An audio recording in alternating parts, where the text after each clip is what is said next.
I'd like to welcome everybody back. I hope your summer has been refreshing and renewing. Many of you have been involved in important educational activities. Your new ideas are very welcome. Society, especially in this changing global economy, really continues to look to education for the solution to many economic problems, but especially, and remember this tomorrow as I try to remember it, that when those youngsters come to school, all of them come with a hope, either in themselves and with their parents' hope that their lives will be fulfilled, that their dreams will be fulfilled, and it is through education, and especially through you as individual teachers, to make that hope live and to fulfill that promise. I urge you to consider very carefully the safety issues, especially this year. There are fewer students riding buses, which means there'll be more students on the road walking or riding their bicycles. And the principals need your eyes and ears. As you ride or as you come to work, please alert the principals to any safety problems. And the place to start is in the school itself. Just in your own area. Walk in your own particular areas, in the corridors, in your classroom, and make sure things are safe for the children. That's our first responsibility. I urge the first grade teachers, and the transition class, because the first 5 days are half days, to make sure that you know if the youngsters are riding, number one, and getting on a bus, and you also know who is to pick them up or how they are to get home the first 5 days especially, and then thereafter. This is the 500th anniversary of the discovery of America by Christopher Columbus. We're going to be seeing many programs on television between now and October that will celebrate that discovery. And it's a hot topic because many historians are taking a look at that and thinking about the discovery in different ways. But for us, I would like you to consider, and the principals and the lead teachers and the coordinators have already discussed the possibility of system-wide using the themes of vision, discovery, and positive change as kind of a theme or an element that runs through all of our teaching. And I hope all of the schools take these topics and these ideas and somehow infuse them within the curriculum. I would normally introduce our new staff members, but actually, since they have not been officially appointed by the school committee, I'm going to have all of you, when you go back to your schools, make the introductions back at your schools.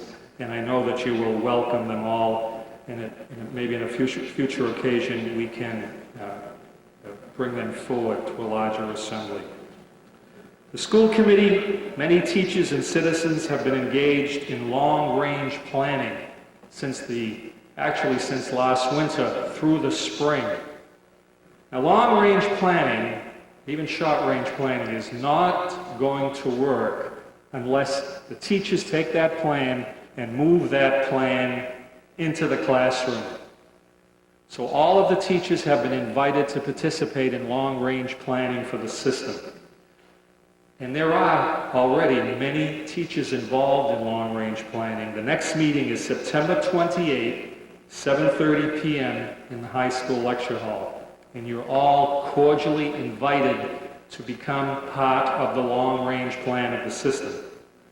If you cannot meet on the 28th, your ideas are welcome in writing to me or in writing to the teachers who are part of the long-range planning group.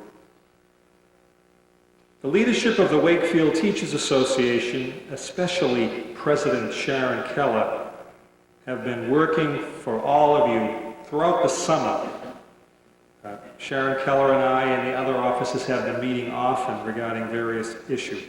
My compliments to all of you that worked on the July 4th parade, and the citizens of town were really very, very positive when the Wakefield Teachers Association float passed, and I believe they received the second place this year.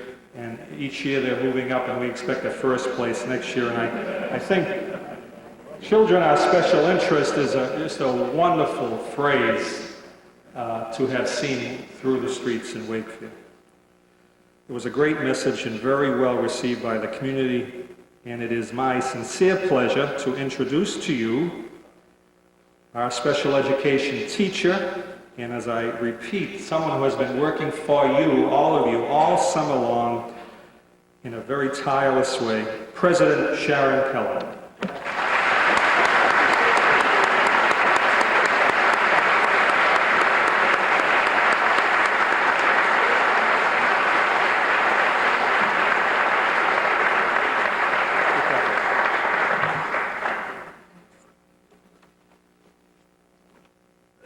Welcome everyone to the 1992-93 school year.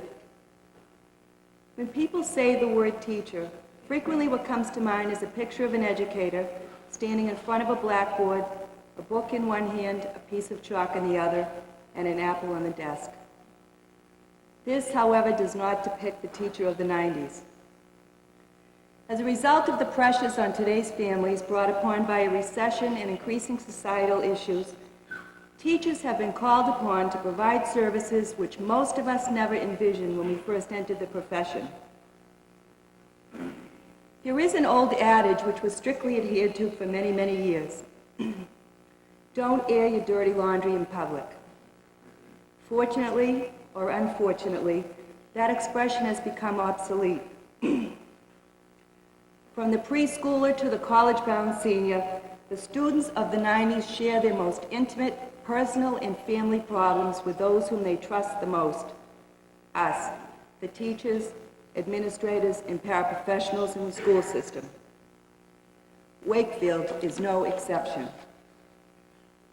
Students expect and receive from us confidentiality, empathy, and effective counsel.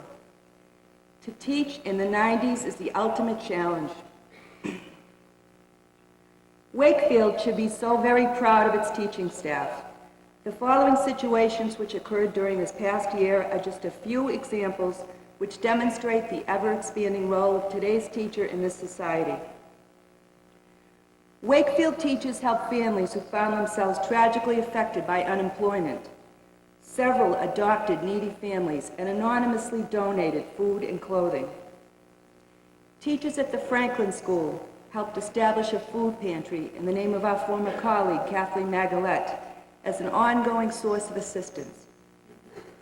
Many teachers kept a stock of nutritional snacks for students who come to school without breakfast. This is in addition to the hundreds of dollars of personal money which teachers spent on supplies and materials for their students to compensate for cuts in the school budget. Several teachers donated hours of free tutoring, well beyond the contract hours, to students whose families could not afford to pay for this service. One teacher worked intensely with an autistic child who was diagnosed at age 3 with no language skills. With expertise, support, and caring, that child has been mainstreamed into a regular class and is flourishing as one of the most successful students. Oftentimes, teachers are called upon to provide emergency assistance to individual students well beyond the school day.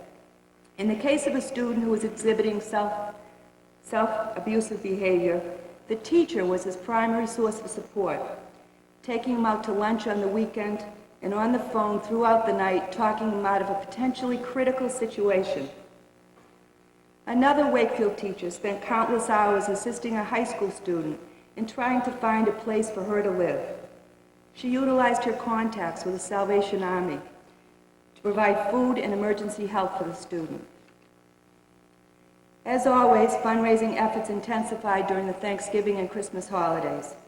Virtually every school ran a food or clothing drive and helped raise funds for Globe Santa. The WTA donated its prize money from its award-winning float from the 4th of July parade to Wakefield's unit of the Salvation Army. One Wakefield teacher shared Thanksgiving dinner with one of her students to provide a break from a very difficult family situation. When a parent needed to spend time at the hospital with his gravely ill wife, it was a Wakefield teacher who brought the student to her home for the weekend. System-wide, Wakefield teachers served meals to the hungry at my brother's table in Lynn and other soup kitchens, participated in Earth Day activities, and organized an extensive campaign for organ donors. In an effort to continue to support school and home partnership, one teacher sponsored a family canoe trip and absorbed the cost for those who could not afford it. When the New England Association of Secondary Schools evaluation team asked Wakefield High School students the question, if you had a serious problem, do you feel there is someone in this school you could go to for help? They were awed by the response, a unanimous yes. The high school has its own crisis team, which can be and frequently has been activated in a matter of minutes to deal with the emotional and logistical aftermath of a widespread tragedy. The crisis team has been a model emulated by many, many other school systems. Also this past spring, administrators and teachers developed a detailed policy to deal with students who are hospitalized so that their reentry into the high school can be successful. During the 1991-92 school year alone, 18 Wakefield High School students have been hospitalized for drug and alcohol addiction and/or depression. This is teaching in Wakefield in the 90s. During my third and last term as president of the Wakefield Teachers Association, I have some very special requests. Of the teachers, paraprofessionals, and administrators, I ask and encourage you to continue to be exemplary role models for the youth of Wakefield, to continue to be innovative and current in your teaching techniques, to continue to offer emotional support to each other and to the leadership of your association, and most importantly, as always, without fanfare, to continue to be sensitive and nurturing, oftentimes surrogate parents, to those children of Wakefield who need our special attention and skills. Of the superintendent of schools, members of the Wakefield School Committee, and the townspeople of Wakefield, I ask you to treat us with the respect and dignity which we so justly deserve. Thank you.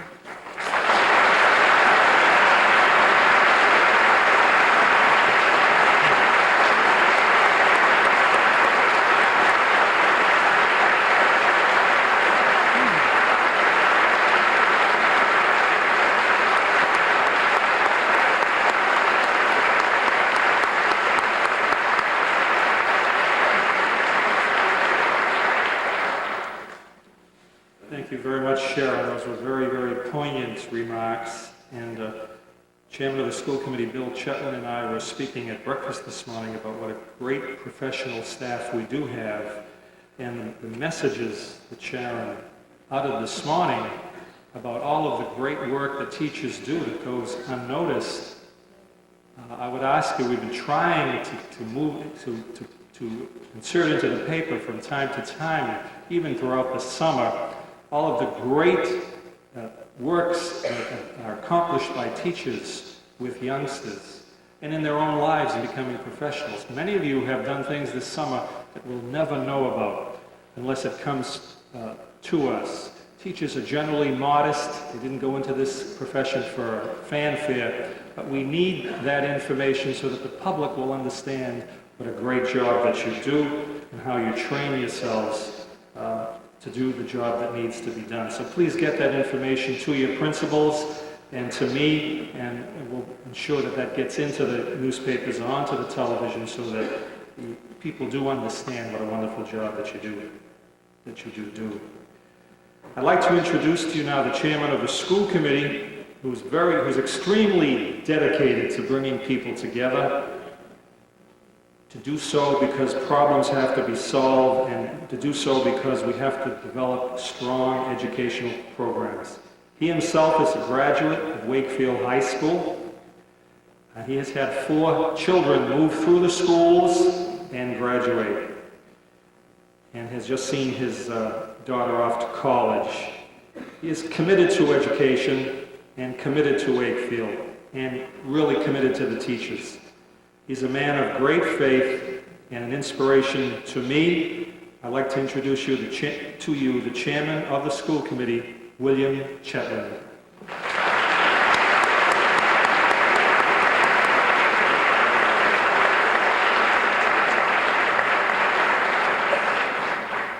Gee, I don't know if I can live up to that.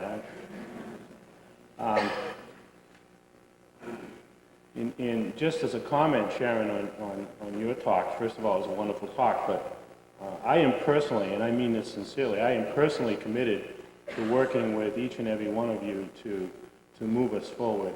And in fact, I do have a great deal of, I personally have a great deal of respect and regard for the job that you do, and I think you did a wonderful speech. I would, however, before I begin my remarks, like to encourage all of you to participate in the planning process, as Dr. Mayo referred to as a long-range planning process, but whether it's long-range or short-range, we can't do it without you. So I would encourage each and every one of you to participate in some way, shape, or form in that. And before I begin my remarks, I want to say simply that I am very proud of the people that we have in this school system, and proud of the wonderful job they have done under very difficult circumstances over the past several years. Even more important, each of you should be proud of yourself and the work you do. There is, in my opinion, no greater task to be performed in our society than to educate the next generation. You do that task, and you do it well. I do indeed respect you for that. And I ask you to continue the good work you have begun with our children, and to also continue the obvious many things that you do in the community that, indeed, as Sharon pointed out, we often don't hear about, or we certainly don't hear about enough, and we need to hear more about it.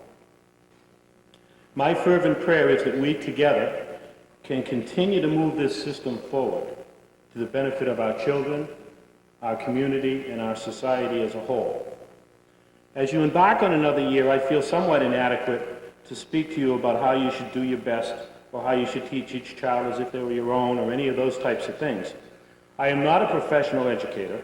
I am not directly involved in supplying services to our children. All of you are, in one capacity or another, educating our children or providing them services.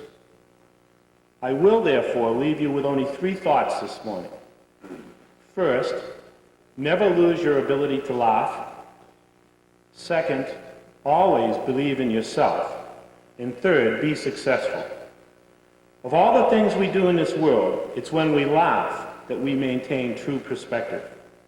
The old saying, laugh and the whole world laughs with you, cry and you cry alone, is true for a reason. It is the ability to laugh which can best generate enthusiasm in us. And enthusiasm makes our life more fun, thus creating or causing us to laugh still more. Laugh at the world. Most important, laugh at yourself. I recently read a book by Ogmund Deedle called A Better Way to Live, in which he spells out 17 rules for a better life. Rule 11 goes like this: laugh at yourself and at life, not in the spirit of derision or whining self-pity, but as a remedy, a miracle drug that will ease your pain, cure your depression, and help you put in perspective that seemingly terrible defeat of the moment.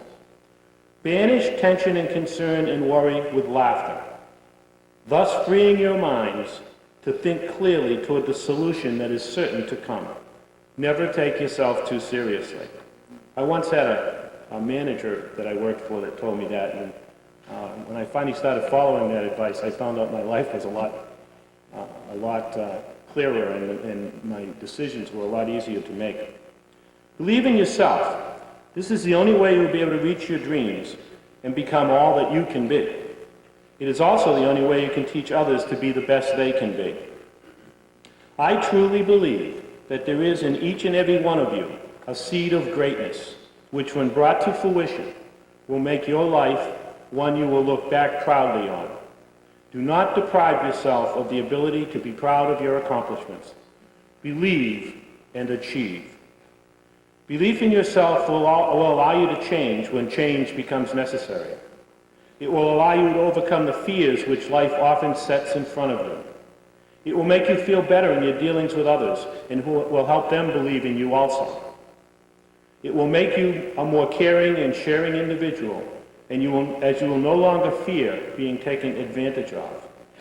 Lastly, and most importantly, it will allow you to set that dream in your heart and go for it. Helen Marshall wrote many verses about dreams, but the one that I would like to share with you this morning is as follows. A dream is forever. It can't be erased. And richer the life that a dream has embraced. Warmer the heart that has felt the bright beam of life-giving hope shining forth in a dream. Lastly, be successful. Be successful at whatever you do. Somerset Maugham once said, "It's a funny thing about life. If you refuse to accept anything but the best, you very often get it." Now, I am not one who thinks that success comes easy, but my observation in life is that those who succeed are those who know where it is they are going and go there. There is a formula for success, I believe, and it goes like this. Success is equal to setting your goals plus persistence plus belief in yourself. I encourage each of you to set your goals, believe in yourself, and persist in your actions to achieve those goals. Persistence is the greatest tool we have for success. President Calvin Coolidge said something I think is very true. Nothing in the world can take the place of persistence. Talent will not. Nothing is more common than unsuccessful men with talent. Genius will not. Unrewarded genius is almost a proverb. Education will not. The world is full of educated failures. Persistence and determination alone are omnipotent. I think I might correct him on the education part of that. I leave you with the reminder that to be able to laugh and to be able to believe in yourself will enable you to succeed at whatever your dream is. And what is success? Ralph Waldo Emerson left us with what I believe is the best description of it which I have ever read. How do you measure success? To laugh often and much, to win the respect of intelligent people and the affection of children, to earn the appreciation of honest citizens and endure the betrayal of false friends, to appreciate beauty, to find the best in others, to leave the world a bit better, whether by a healthy child, a garden patch, a redeemed social condition, or a job well done. To know even one other life has breathed easier because you have lived. This is to have succeeded. And now I thank each of you for being you and for your willingness to share yourselves with the children. They are our future, and they are in your hands. Treat them well and make our world a better place. Thank you.